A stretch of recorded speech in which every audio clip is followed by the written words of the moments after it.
Depression സ്ത്രീകളില് ഇരട്ടിയാണ്. Depression anxiety ഒക്കെ സ്ത്രീകളിൽ ഇരട്ടിയാണ്.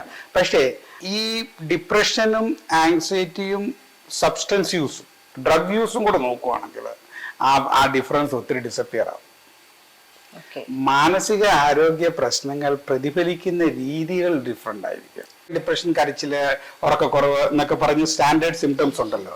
പക്ഷെ ഈ ഡിപ്രഷൻ കാണിക്കപ്പെടുന്ന രീതി, ബാഹ്യമായിട്ട് കാണപ്പെടുന്ന രീതി സ്ത്രീകളിലും പുരുഷന്മാരിലും ഡിഫറെന്റ് ആണ്.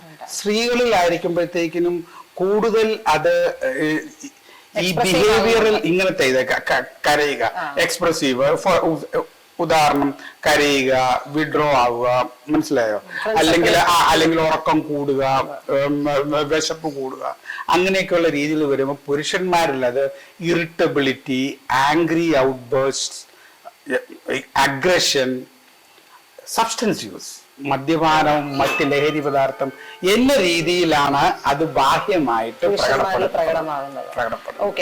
എന്റെ അടുക്കൽ കൊണ്ടുവരുന്ന ഒത്തിരി ആൾക്കാർ മദ്യപാനികളെ ഞാൻ ചികിത്സിക്കുന്ന മദ്യപാനം അവരുടെ ഒരു ലക്ഷണം മാത്രമാണ്.